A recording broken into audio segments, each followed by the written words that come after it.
You really do lose yourself in it. Oh, I love music. I love singing. I mean, it's very much I don't know, it's crazy that I get to do it for a job. I mean, I've been doing it for a while, but I still just never take it for granted. Isn't that kind of crazy? Because people think that you just kind of pop up on this scene because of a TV show or because of this, that, and the other, and they don't realize that all the years and all the work and all the pushing and the just out there beating the pavement that goes into something like that. Yeah.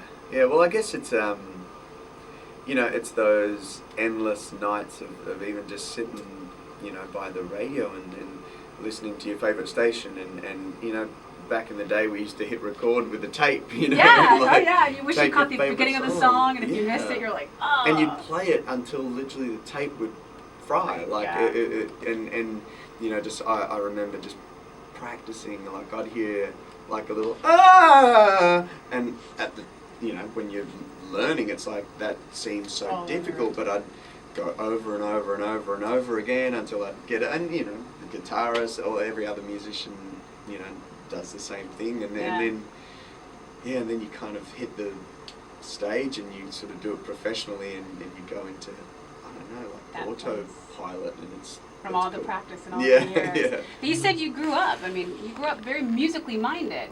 Mom had her eye on the violin, you had your eye on the drums. Obviously, you were doing some singing too. Did you know in your bones, like, it's gotta be music? Yeah, well, yes and no. Like, I remember singing for the first time in front of people. It was at my cousin's wedding, and I sang, Were you wearing a tux? True, everything I do it for you. Beautiful Bryan Adams song. But that still didn't come out. Still get weepy when that comes on. I know, right? But that didn't come out. It didn't come out like that. I was so nervous, and it was like, Did you shuffle your feet? Yeah, and my brother was playing piano, accompanying me, and so he kind of came in and rescued me and started singing while they're walking down the aisle.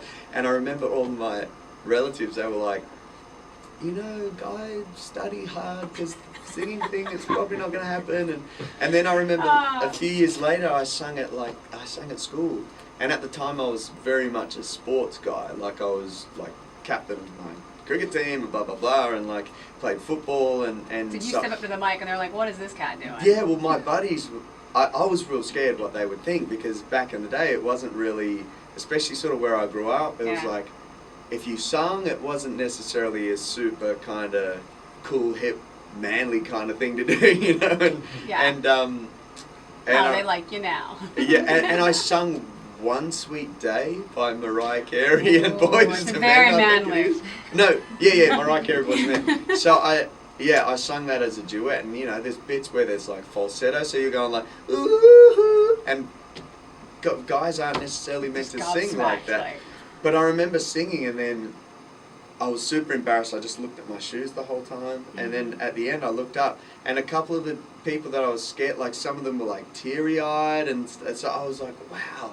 And I think that was the moment for me. I was like, I like this. This is awesome. I can make my like tough football buddies almost cry. This is sick. And now they're hitting you up through Facebook like, hey dude, remember me? Yeah, right. What's going on? Can you get some tickets? Life's little give back. It is. It's crazy. But here I am in Orlando, Florida, spending time between home in Australia and Los Angeles. What do you like to get out and do when you have some free time? Free time, I love sport, as I mentioned. I love fitness, and I like definitely being in the sun. I'm very much into surfing, especially sort of in Australia and down the Californian coast as well. There's some great spots, and anything around the water is great, like fishing, surfing. I love Call of Duty. I'm very What's your screen name? If I share my screen name, then I will. You know what it's like. You get tons of randoms like adding you on Xbox. I'm gonna hold off on my screen name. Not gonna blame you at all on that. I already get tons of randoms and then the thing about Xbox is, like, you get so mad. And I don't know who I am when I play Xbox, and so if people like get on my Xbox and hear the filth that comes out of my mouth, I'm gonna might be come back to haunt you. Well, people who know me, my friends, they're like, dude, I don't know who you are on Xbox. You're like, because usually I'm super calm and I'm like a real, really You're clearly friendly getting person. some demons out. But the thing is, I'm yelling at probably 12-year-old kids. No, That's the not problem. good. So now I'm like, just mute the mic so that it's just my own rage. You need to get like a picture of like a 12-year-old boy and just stick it up on your TV screen and realize this is who I'm yelling at. Exactly. Ironically, it could also be your mom. But it's definitely an escape. I mean, I can be in the studio and writing and blah, blah, blah, and, you know, your mind is so on, and especially writing lyrics, and then suddenly you just whack the Xbox on and start shooting stuff, and, you know, you kind of, your mind goes elsewhere, which is great. Sometimes you need to take a break, and then sometimes you got to get back to work, and you got to get an album out. Yeah, exactly, apparently. You guys seem like, you guys are like Xbox fans. When I said that, you were like, oh yeah.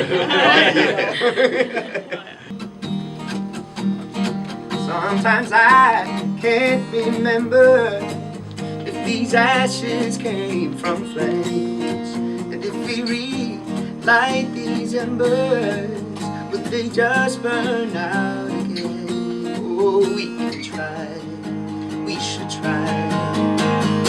Someday I know we're gonna feel again, just like we did when we were young. Oh, someday I know we're gonna be again like a drum, like a drum. Oh, oh, oh, oh, like a drum.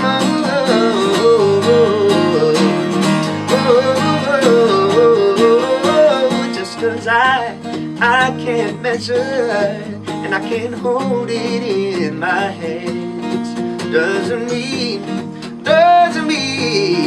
that I should just give up on the chance. Oh, we can try, we should try. Yeah. Someday I know we're gonna feel again, just like we did when we were young. Oh, someday I know we're gonna beat again like a drum. Oh, like a drum.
With Guy Sebastian. A couple things I definitely want to ask you about, because the amount of followers you have in the social sphere is a little astronomical.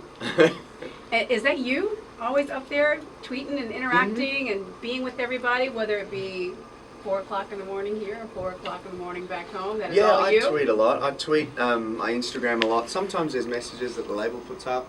Oh yeah. But people can generally tell which those messages are. They're the kind of more official ones that are very grammatically correct, statistics based, and they're like, and especially like when they're posting links and stuff, I always get that sort of stuff wrong. So I'm like, you guys post that link or whatever. Or sometimes I'll text through a tweet or something for them to tweet when I can't tweet or I'm too busy or whatever.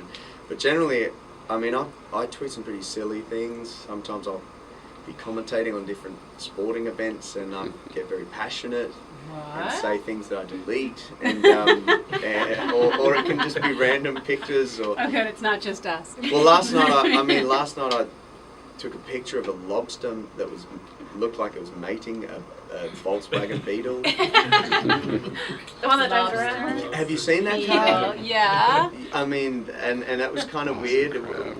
It sort of got me thinking about how lenient your road rules must be, because I don't think we would be allowed. Well, there are a few to drive vehicles that. here in Orlando. I think we've all seen the Jesus Loves You minivan, and there's the other one. I think is the couple's toy car that's covered.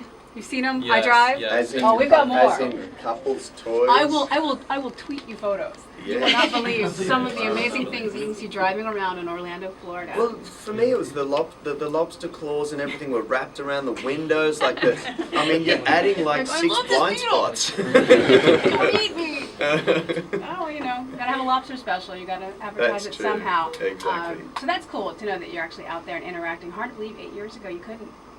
You could not interact with your fans like that, and Well, that's now the thing. they're right there in your pocket. I remember when Twitter was coming in. I was in New York, and I was in this meeting with like the web people at the label, and they were like, "So this new thing's coming in. It's called Twitter, and we're really confident it's going to take off. We're not sure, but anyway, it was."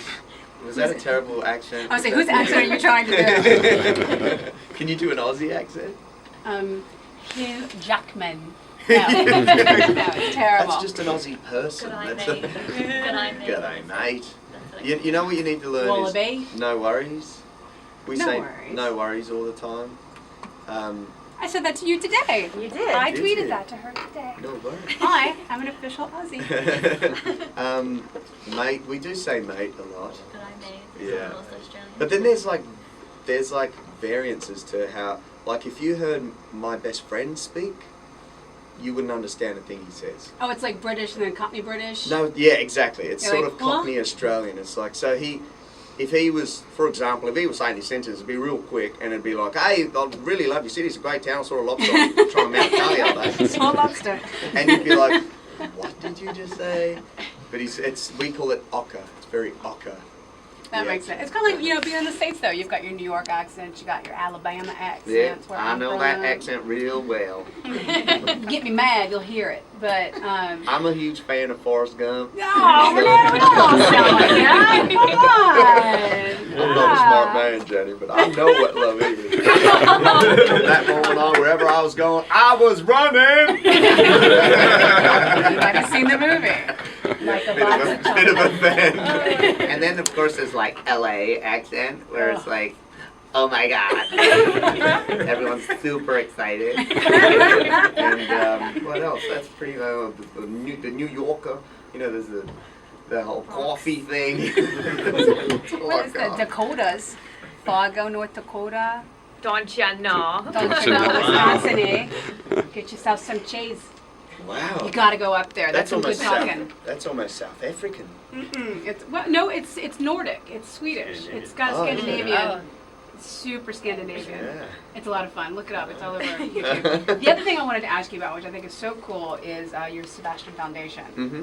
How did that get started, and what really just made you say, I want to make a difference in the world? First of all, what does the foundation do? Well, the foundation, it's quite new. We've only just set it up in the last it's taken about a year to set up, but we basically meet families with their individual needs. So we are partnering with certain things like the Red Cross and things like that, but ultimately at the moment we're literally going on a family to family base. So people write in about certain stories, things that they're going through, and for example, Hard times, poverty. yeah, well, we've just had a couple of natural disasters happen back home, like bushfires, which were quite severe, and lots of people lost their homes, and it's even small things like somebody, they lost their home, everything, textbooks, they're in year 12 and all their textbooks are gone, so a little thing like buying someone's textbooks immediately so that there's no hiccups in their most crucial year Right. of study. Education. Or even someone had their whole shed burned down and all of their tools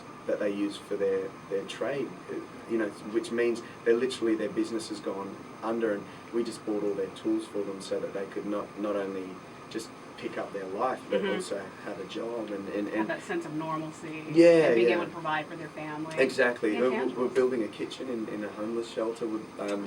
We just signed on to do a kids playground in a counselling centre where basically there's people who have been stricken by various types of grief, and they come into this place for counselling, but unfortunately there's no place for the kids to go. So you've got these kids sitting in there with their parents crying. Which never works. And you know what I mean? And it's just not a thing that kids should have to see. Their parents should be, Well, and for the parents too, strong. because if the kids are there, they're going to be completely focused on the kids. Exactly, So yeah. if the kids are having fun and laughing and smiling, then they can focus on getting themselves better. Yeah, exactly. So we've just approved to build. They've got this That's little neat. grassed area. We're building a little playground so that the kids can go out there and have a minder sitting there, and while the parents are getting counselled and figuring out how to pick up their lives. And so then there's little things like kids that are terminally ill and their parents literally. If you've got a child, you know that that's literally your world, and if anything happens to them, you would drop everything. And that's what happens if you've got weeks or months to spend with your child who's terminally ill. You quit your job, but at the same time, there's bills to pay in life.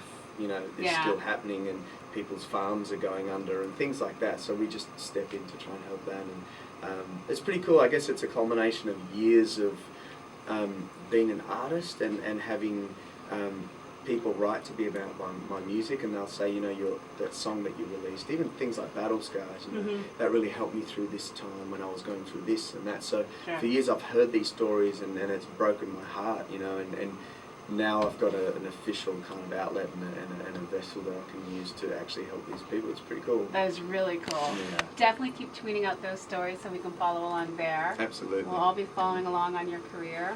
Definitely. Thank you for having me. Thanks you for for coming, coming. you guys, too. And the best way to keep up with you is through your website. Yeah, GuySebastian.com, and There's all a my US socials version are of there. that, yeah. Yeah. All my socials are there, and it's got all my Twitter and Instagram and Facebook and all that sort of stuff. All right, well, let's go to Disney then.